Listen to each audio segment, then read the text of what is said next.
सधार्मिक भाइयों एवं धर्मनिष्ठ बहनों, हमारी इस महावीर यूनिवर्सिटी के अंदर हम लोग अभी सीनियर केजी और जूनियर केजी के जो विद्यार्थी हैं, उसमें प्रथम और द्वितीय श्रेणी का क्या चल रहा है, हमारा सेक्शन चल रहा है।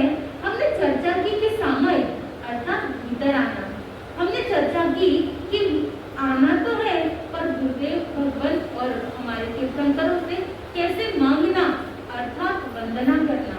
अर्थात कोई भी वस्तु अगर हमें चाहिए, हम बाजार में उसका क्या करते हैं, मूल्य ज्ञापित करते हैं, क्रेडिट कार्ड से उसका वेतन देते हैं। अगर कोई नॉर्मल आपके घर पे, दुकान पे, ऑफिस में भी अगर कोई कर्मचारी है, आप उसे भी कुछ ना कुछ देकर उससे काम कराते हैं। सेम उसी तरह अगर आपको समय ज्ञान, समय दर्शन रूपी अगर कुछ बातें चाहिए, तो प्रथम आप जब इस भवन में आते हो तो गुरु भगवान को से वंदना कर क्या करते हो, उनसे आशीर्वाद मांगते हो, ज्ञान मांगते हो कि हमारे जीवन में भी चारित्र आए। हमने सामयिक की चर्चा की घर आने के लिए, हमने मांगने के लिए वंदना सीखा, और अब हम हमारा जो रूटीन है अर्थात हम प्रैक्टिकल में कैसे एक उत्तम श्रावक बने, एक उच्च कोटि की श्राविका बने, इसलिए हम चर्चा कर रहे हैं अनुव्रतों।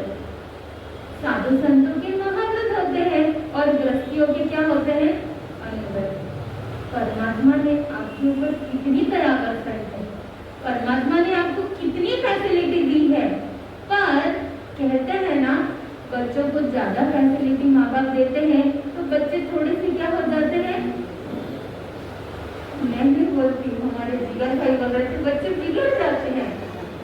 हाँ, बिगड़ते नहीं है पर ये सोचते हैं कोई बात नहीं, प्रेसिडेंट महोदय ने नासिक से महाराष्ट्र लाए हैं, 4 महीने इधर ही है, अगर महाराष्ट्र को गुस्सा आ भी गया तो महाराष्ट्र गुरमीसा के पास जाएंगे नहीं, क्योंकि कमिटमेंट क्या किया है, 4 महीने का कमिटमेंट लिया है, भले आज नहीं तो कल स्थानक चले जाएंगे, है ना। आप तो नहीं सोचते हो, और जो घर बैठे हैं वो तो क्या कर रहे हैं, यही सोच रहे हैं कि स्वामी जी तो 4 महीना टोलीगंज में स्थानक में छे, क्यारे बन जाइने दर्शन करिए से, एने स्वामी जी ने सुकर से खुश करी देसे। अगर स्वामी जी नाराज થશે તો એ અમારી જે અકોલાની બેન છે કહે છે મહાસતીજી તમને કોનથી મીઠાઈ ભાવે છે, તમને શું ખપે છે, है ना। ऐसा करके महाराज साहब को क्या कर लेंगे, खुश कर देंगे, हैप्पी कर देंगे और महाराज जी से आशीर्वाद ले लेंगे। पर अगर તમે अगर गुजराती છો तो હું પણ પક્કી કોણ છું, મારવાડી છું અને એમાં પણ મહારાષ્ટ્રની છું, તો હું તો તમારાથી પણ જ્યાदा શું છું, જબરી છું। તમને બધા મને કેટલા પણ પટાવવાની કોશિશ કરી, પણ અમે जब तक तुम प्रतिगमन सामय पद्धत नहीं सीखोगे तब तक હું પણ પટાવવાની નથી, मैं भी तुम्हारी बातों में आने वाली नहीं। તમે તો ચોપડી ચોપડી મીઠી મીઠી વાતા કરો છો, દાલ પણ મીઠી ખાઓ છો, બધી મીઠાઈ ખાઓ છો, और બધો ખાનો થયા પછી પણ તમે બધા ગુજરાતીની આદત છે ગુડ ખાવાની, શું ગુડ, पहले भी गुड़, बाद में भी गुड़, बीच में भी गुड़, हर बार मीठा मीठा खा के गुजराती लोग क्या करते हैं, मीठा बोलते हैं।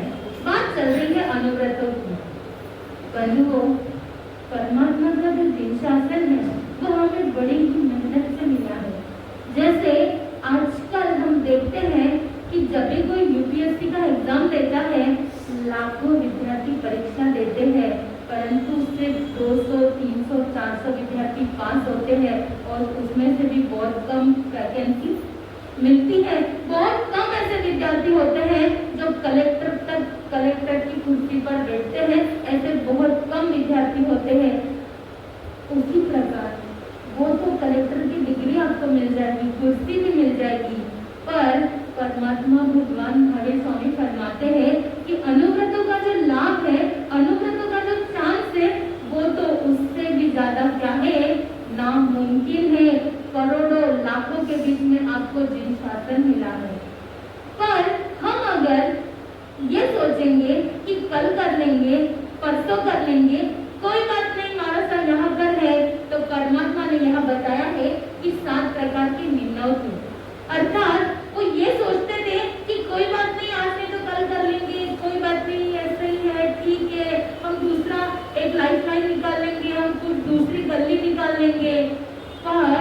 अगर ऐसा विचार हमारे मन में आता है, हमारे हृदय में आता है, तो हम भी निर्णयों की श्रेणी में आते हैं।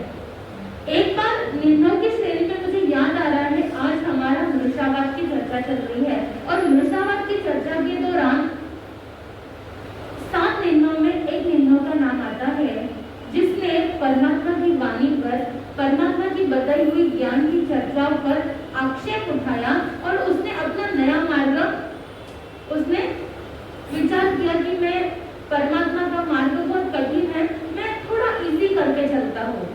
तब परमात्मा से प्रश्न पूछा कि भगवान जीव कितने हैं? तब भगवान ने कहा 2 प्रकार के हैं, एक जीव है और एक अजीव है। पर उसने कहा नहीं नहीं भगवान, मिश्र भी हो सकता है। क्या कहा? मिश्र भी हो सकता है। परमात्मा ने कहा नहीं रोहदुक्त, ऐसा नहीं हो सकता, जीव केवल 2 है, एक अजीव है और एक जीव है। उसने अपना दिमाग लगाया और परमात्मा के सामने उदाहरण दिया कि हे परमात्मा, अगर एक धागा है और उसे बार बार अगर बट लगाया जाए, धागो रे छे ना रुई, सुतली, डोरी और एने ऊपर कस के बट अगर लगाया तो वो उसे अगर खुला छोड़ दिया तो जब तक उसका बट है, जब तक उसको कसा है, जब तक वो ढीला नहीं पड़ेगा तब तक वो अपने आप क्या करता रहेगा? क्या करेगा? वो अपने आप हिलता रहेगा, अपने आप वो सीधा होने की कोशिश करेगा।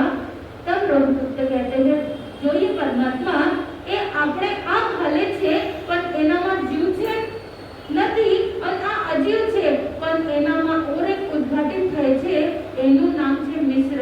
એ પરમાત્માના ખિલાફ જઈને એ બધું શું કરે છે?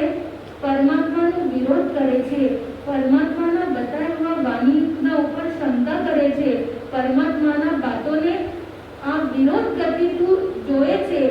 એના માટે પરમાત્મા એને એક ઉપાધિ આપી છે કે તમે જે કરો છો એ કોણતા શ્રેણીમાં આવે છે? નિર્ણયમાં શ્રેણીમાં આવે છે। એટલે બધે આપણે જ્ઞાન નથી આવતું તો કોઈ વાત નથી, એવું વિચાર કરજો कि हे परमात्मा, मेरा ज्ञान बहुत कम है, मुझे ज्ञान नहीं है, मुझे इतना आभास नहीं है, परंतु हे परमात्मा तेरी चिन्वानी, तेरा वो बताया हुआ ज्ञान सच्चम सच्चम अनुत्तरम, अर्थात मुझे नहीं आता है, मैं काबिल नहीं हूँ, परंतु परमात्मा तेरा बताया हुआ ज्ञान विशाल है, मेरी बुद्धि असीम है, तुम्हारा ज्ञान असीम है। अर्थात ये विचार करना है बार बार कि परमात्मा इस भाव में सीखने की क्या करूंगा? कोशिश करूंगा। आपका ज्ञान तो समुद्र की तरह है, अभी तो मात्र एक बूंद क्या की है, अभी तो बस एक बूंद ज्ञापित की है, अभी तो बहुत कुछ बाकी है। ट्रैफिक सिग्नल पर सुबह सुबह घटना घटित हुई। हमारे जिगर भाई अपने नन्हे से बच्चे को लेकर जा रहे थे, तो जाते जाते उन्होंने कहा कि ओ माय गॉड, वो जो ट्रैफिक सिग्नल का जो लाल लाइट है वो आया, फिर भी मैंने सिग्नल को तोड़कर क्या चला गया? आगे चला गया, आगे चला गया। और बच्चा कहता है कि पापा હું તમને જોયું। तब अचानक मारा साथी मन की बातें जिगर भाई को याद आती है कि जैसा देखते हैं हम वैसा ही सीखते हैं। और अपनी गाड़ी पुलिस स्टेशन पे लेके गए और पुलिस वाले से कहने लगे कि भैया आप मेरी कंप्लेंट लिखो और मेरी कॉपी फाड़ लो।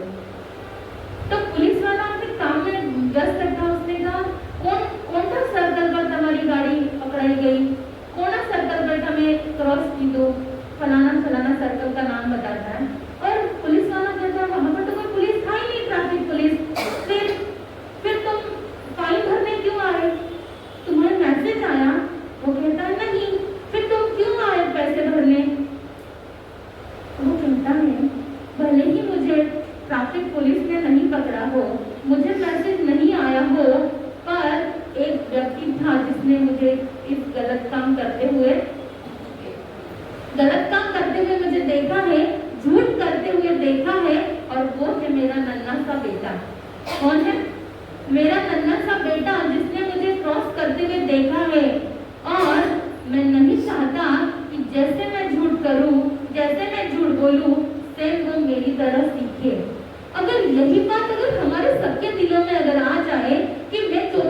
बोलता हूँ उस वजह से मेरी क्या इमेज बनती है, तब हम परमात्मा के अनुशासन में आ जाते हैं।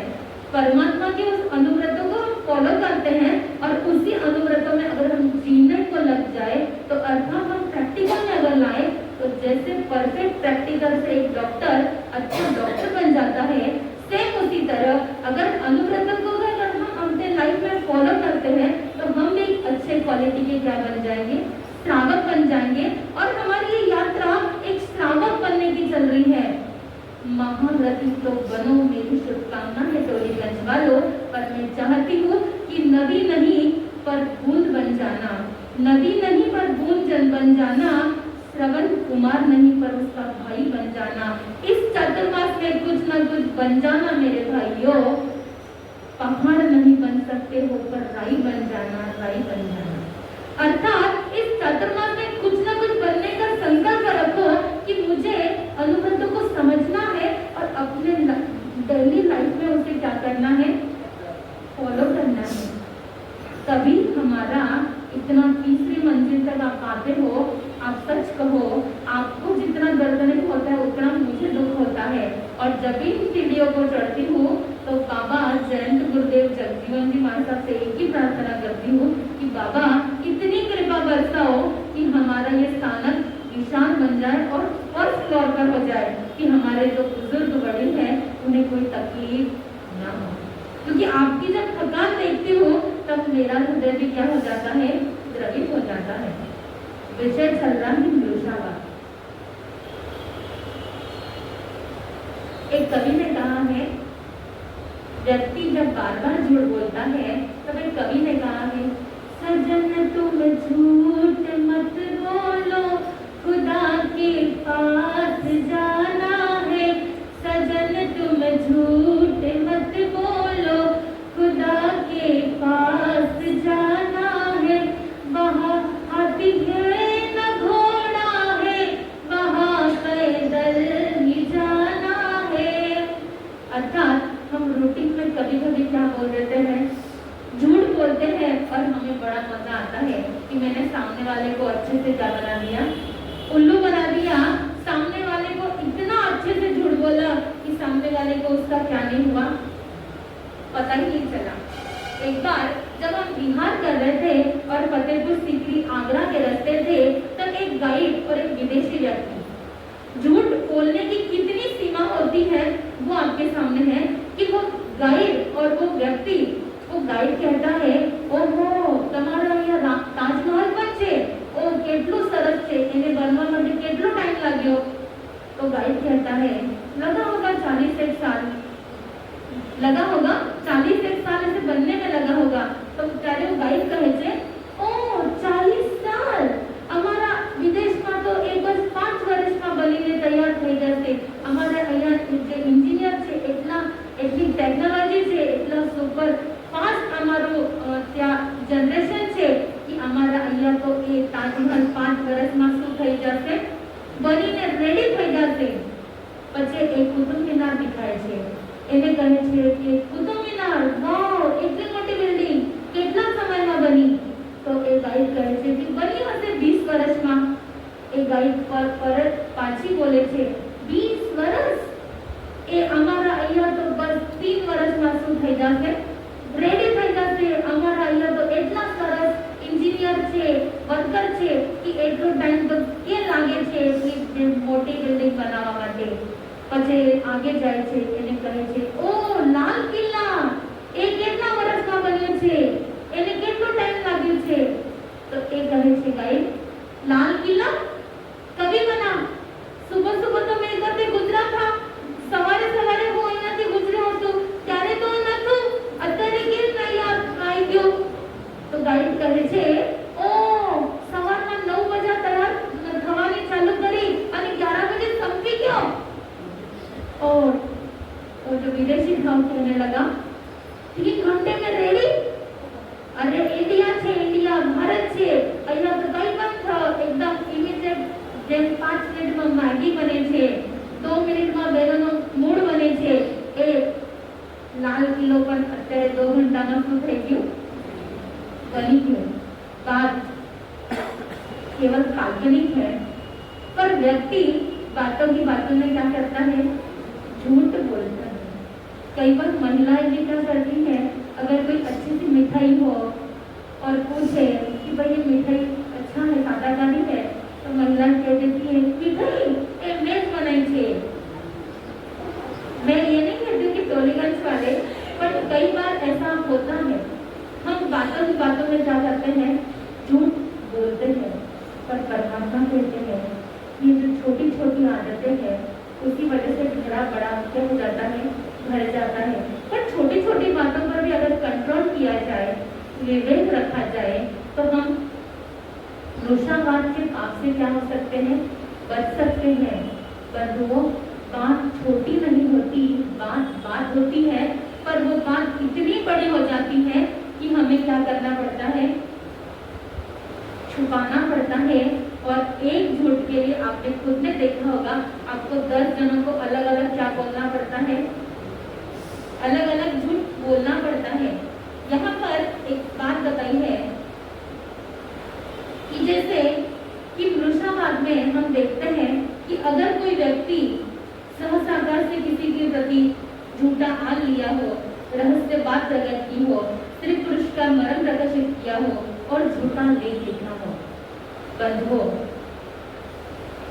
टोलीगंज वाले तो बहुत अच्छे हैं, पर कई बार आप जब अपने नौजवान बेटा बेटी का रिश्ता लेकर जाते हैं, तब आपके साथ में ये ठगी होती है। कहते हैं कि लड़का 34 का है और लड़का 40 का निकलता है। बायोडेटा में भी लोग क्या कर देते हैं, झूठ कर देते हैं और लड़की वालों को फंसा देते हैं। हमारे घर में भी एक ऐसा हादसा हुआ था।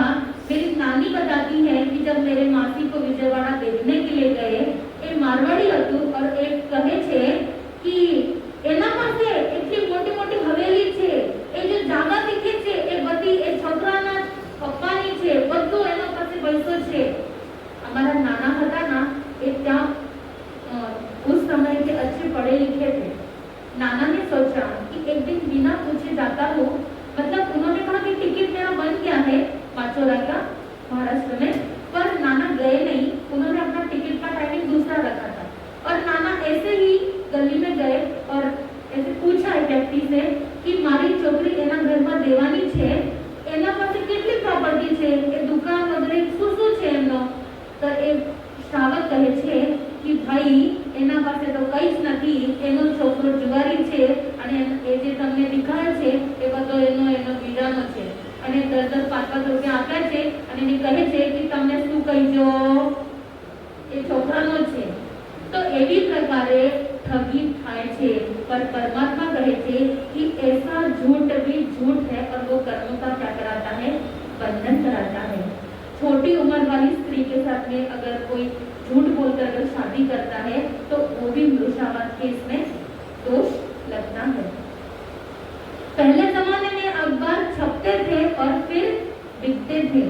पहले जमाने में अखबार छपते थे और फिर बिकते थे। आज जमाना ऐसा हो गया है कि पहले बिकते हैं और अब छपते हैं। अर्थात अखबारों में भी जो न्यूज आती है वो सारी कैसी आती है, फेक आती है। सारी मीडिया भी क्या हो गई है, बिक चुकी है। और इसी को परमात्मा मृषावाद या असत्य कहते हैं। मुझे घटना याद आ रही है, इतिहास की वो सुनहरी घटना, जिसमें मैं कहना चाहूंगी टोलीगंज वालों, मन में संकल्प रखना कि उस इतिहास के सुनहरे पन्नों पर मेरा नाम भी अंकित हो। मैं भी अपने जीवन में संकल्प करता हूँ कि मेरा भी नाम हरिश्चंद्र की लाइन में क्या हो, मारू पर नाम आवे। એટલો સંકલ્પ અગર આપણને લીધું તો બંધુઓ, જ્યારે તમે છોટો છોટો નાનો નવકારસીનો, સામાયિકનો, પ્રતિક્રમણનો બધા સંકલ્પ લેવો છો, એ સંકલ્પ પૂરા થાય છે ના? તો એ જ પ્રકારે એનો પણ અગર આપણે સંકલ્પ લીધો કે મેં મારા જીવનમાં એક મહિનામાં સિર્ફ 3 વાર झूठ बोलीश, 3 बार अगर झूठ बोलीश। कभी कभी झूठ भी सही हो सकता है। एक बार एक कसाई एक गाय के पीछे भाग रहा था और गाय एक गली में चली गई और हमारे मनोज भाई ने पूछो कि बताओ गाय कौन से गली में गई? तो त्यारे झूठ बोलवानुं पण शुं छे, जरूरी छे। ए बतायुं कि गाय ए गली में गई। गाय बधी आगे निकलेगी। એટલે अगर अपना झूठ अगर किसी की भलाई कर रहा हो, अगर आपका झूठ अगर किसी का मंगल कर रहा हो, तो वो झूठ में भी आपको क्या नहीं लगेगा, पाप नहीं लगेगा। और सत्यवादी हरिश्चंद्र को इसलिए याद करते हैं कि सत्य केवल छोटा सा 2 अक्षर का शब्द है, पर उसे टिके रहना हर किसी की बात नहीं है। सपना आया, सपने में कौन आए? विश्वामित्र जी आए। और जब इंद्र की राजसभा में चर्चा चल रही थी कि इस दुनिया में ऐसा कौन व्यक्ति है कि जिसकी विजय की गाथा गाई जा सकती है, जिसका नाम सर पर रखा जा सकता है, जिसकी जय जयकार की जा सकती है। सारे देवता कहने लगे कि मनुष्य लोक में तो ऐसा व्यक्ति हो ही नहीं सकता। मनुष्य तो क्या है, सुबह से शाम तक पाप करते हैं, उनमें ऐसा महान व्यक्ति कौन होगा जिसका देव भी क्या करे, गुणगान करे। परंतु एक देव ने एक व्यक्ति का नाम सजेस्ट किया कि वो है हरिश्चंद्र, सत्यवादी हरिश्चंद्र। જ્યારે બધા લોકોમાં અગર એક વ્યક્તિની અગર પ્રશંસા થાય છે ત્યારે એક ભાવ ઉત્પન્ન થાય છે, એનું નામ શું છે? ઈર્ષા। શું થાય છે બંધુઓ? ઈર્ષા। એ દેવલોકમાં છે, મનુષ્યમાં છે, બધામાં આપણે જે કર્મ છે એટલા જ આપણામાં પણ બધા ઈર્ષાના ભાવ ઉત્પન્ન કરે। ઉદ્ગલમાં બધા જ કર્મ છે અને કર્મોના ઉપર ભાવ દશા છે, તો એ જે ભાવ છે એ ઉદયમાં આવ્યા કે એ તમે બધા હરિશ્ચંદ્રનું નામ લે છે, પણ હું એની પરીક્ષા કરીને બતાવું કે એ યોગ્ય નથી, એ એક્ઝામમાં પાસ થવાનું નથી। ત્યારે વિશ્વામિત્ર એ નગરીમાં જાય છે, રાજાને કહે છે કે રાજન, મારે એક યુદ્ધ કરવાનું છે અને તમે મને શું કરો, 1000 स्वर्ण मुद्राएं આપો। ત્યારે રાજન કહે છે બસ 1000 स्वर्ण मुद्राएं? રાજન, ગુરુદેવ 1000 क्या હું તમને 2000 स्वर्ण मुद्राएं પણ આપીશ। રાજા એને સૈનિકને આદેશ દે છે કે એને 2000 स्वर्ण मुद्राएं તમે શું કરો, આપો। પર વિશ્વામિત્ર કહે છે કે રાજન, તમે કાલે રાતમાં જ્યારે સ્વપ્ન જોયું, તમે સ્વપ્નમાં મને શું આપેલું છે?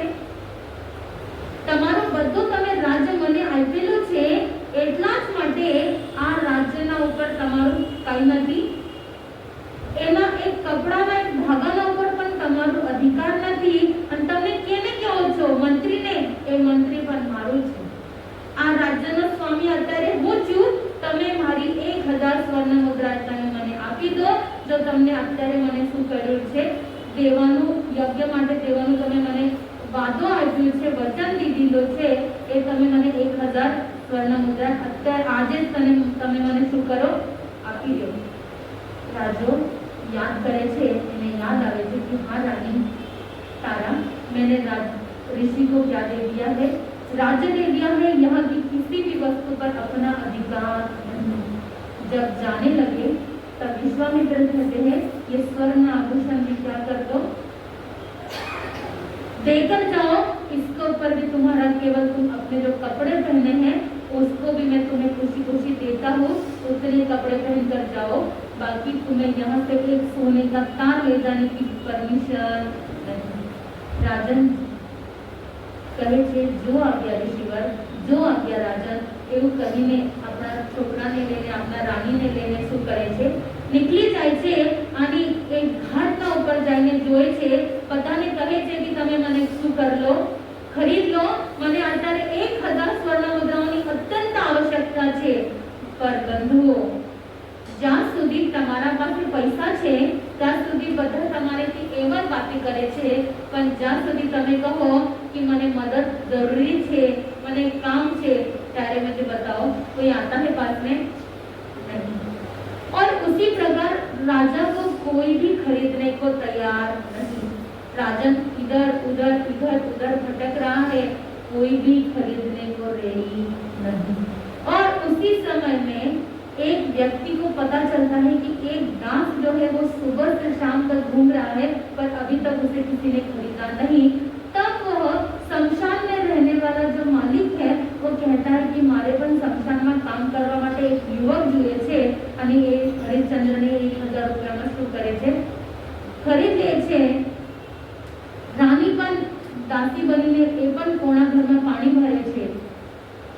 એક દિવસ એ નાનું છોકરો જ્યારે મિત્રના સાથે ખેલતો હતો, ખેલતા ખેલતા એને સાપને કાટ્યું. એ બધા વૈદ્યના પાસે ગયા, પણ વૈદ્ય પણ કહે છે પૈસા, અને બહુ જ વખત થઈ ગયું. અને છોકરો શું થઈ ગયું, हाथમાંથી चली गયું.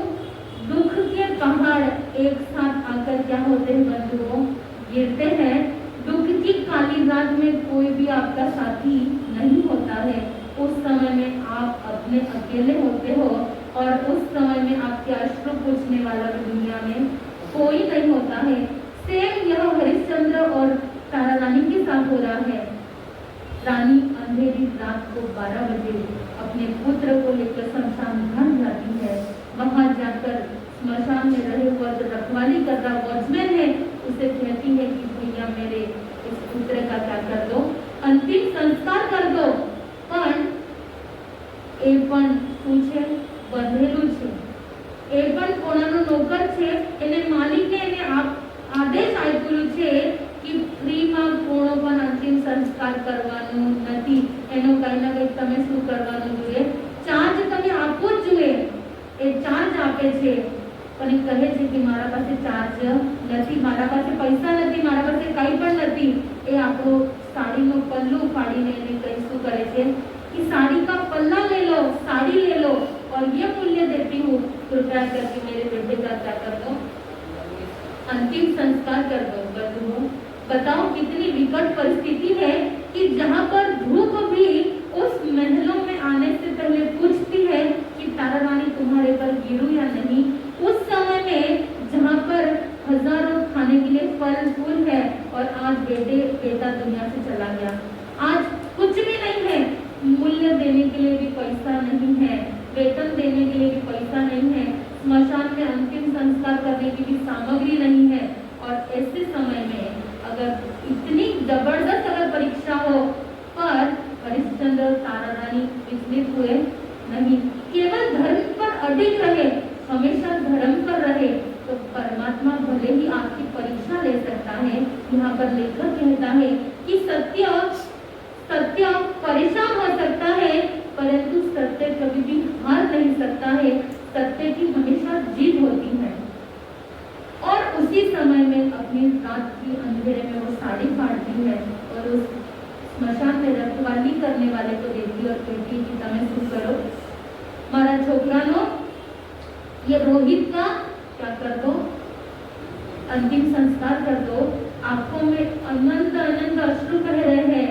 हरिश्चंद्र की आवाज सुनकर पहचान गया है कि ये और कोई नहीं, क्या है, ये मेरा बेटा है. और बेटा हुआ तो क्या हुआ, वचनों से बंधा हूं मैं. और अंतिम संस्कार होता है. जैसे ही अग्नि प्रज्वलित होने लगती है, देवता भी आकाश से देखते हैं कि ओहो इतनी परीक्षा ली गई, परंतु हरिश्चंद्र परीक्षा में क्या नहीं हुआ, फेल नहीं हुआ, पास हो गया.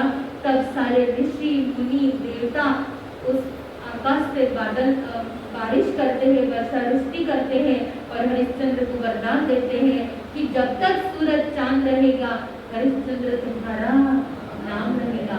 केवल सत्य पर अडिग रहने से इतना बड़ा हरिश्चंद्र को क्या मिल गया बंधुओं, वरदान मिल गया. एक वचन, अगर हमारे वचन अगर निकल जाते हैं तो वो रिटर्न आते हैं नहीं. जैसे तीर कमान में से बाण निकल जाते हैं, उसी तरह हमारे वचन अगर एक बार अगर निकल गए तो वापिस आते नहीं हैं. पर वो हृदय भेदक वचन किसी के हृदय को क्या कर देते हैं, आहत कर देते हैं. यहाँ पर मारवाड़ी में बहुत ही सुंदर कहा है, जब हम व्यापार करते हैं, जब हम अपनी दुकान की उस काउंटर पर बैठे रहते हैं, तब क्या बोलते हैं, मीठा मीठा बोलते हैं.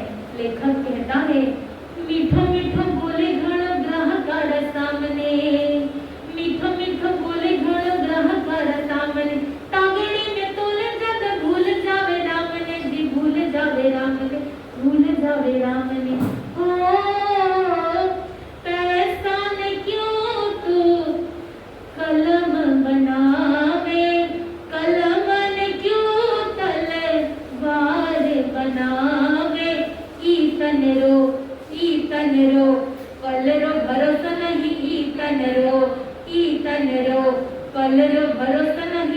तनरो मीठो मीठो बोले घेनो ग्राहकार सामने तागेरी ने तोले जत भूल जावे रामने जी भूल जावे रामने भूल जावे रामने।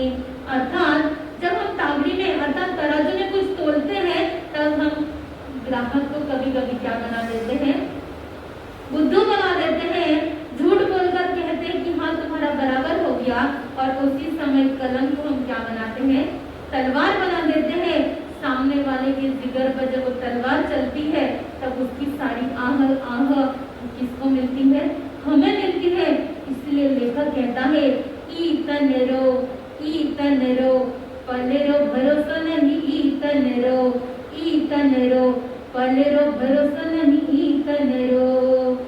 और लेखक कहता है जागे जागे पाल प्राणी आया बैली बांध ले। अर्थात इस चातुर्मास का समय आपको मिला है और ये वर्षा ऋतु है, और वर्षा ऋतु में भी अगर कोई व्यक्ति तालाब पे अगर पाल बांध ले तो पानी बह कर जाएगा नहीं, और वही पानी 12 महीने काम आएगा।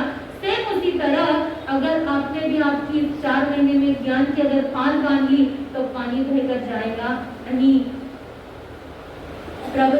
तो उसी प्रकार अगर हमने पाल अगर बांध ली तो पानी बहकर नहीं जाएगा। ज्ञान में भी अगर पाल बांध ली तो पानी ज्ञान बहकर जाएगा नहीं। जागे जागे पाल पानी आया बैली बांध ले, जागे जागे पाल पानी आया बैली बांध ले। टूट रहा धागा थारा सांदना तो सांद ले, सांदना तो सांद ले।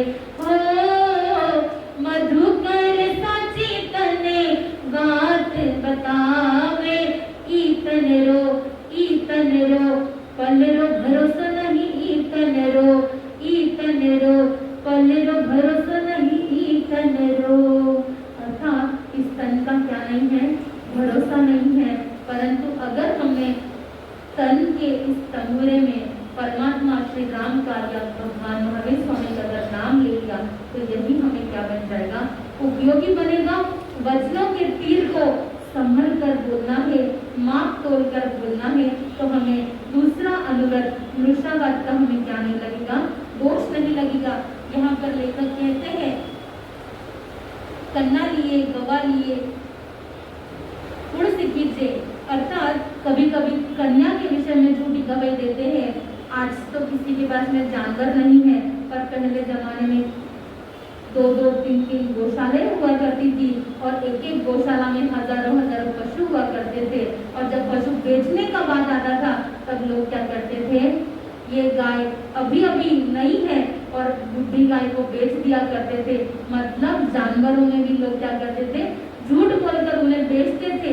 अर्थात कन्या के साथ अगर झूठ बोलकर उसका विवाह कराया हो, जानवरों में भी अगर झूठ बोलकर अगर दूसरों को बेचा हो, किसी की झगड़ा चल रहा हो और वहां पर अगर हमने झूठी गवाही दी हो, और किसी की भूमि न होते हुए भी अपने भूमि कही हो, या भूमि के प्रति भी अगर अपनी झूठी गवाही दी हो, ऐसे अतिचारों में अगर मुझे कोई अतिचार लगा हो, दोष लगा हो, तो मैं उसका क्या करता हूँ, उसका मिथ्या में टुकड़ा देता हूँ, उस पाप को ओसराता हूँ और नए पाप को बांधने से पूर्व विचार करता हूँ। नए पाप नहीं बंधे इसके लिए ध्यान रखता हूँ। बार बार इस दूसरे मृषावाद का चिंतन करता हूँ। मूसावाद या वेरमनम, अर्थात हंसी के वश, भय के वश, क्रोध के वश झूठ बोला हो, बुलवाया हो, बोलते प्रति को अनुमोदन दिया हो, तो मन से, वचन से और काया से उसका मुझे बारंबार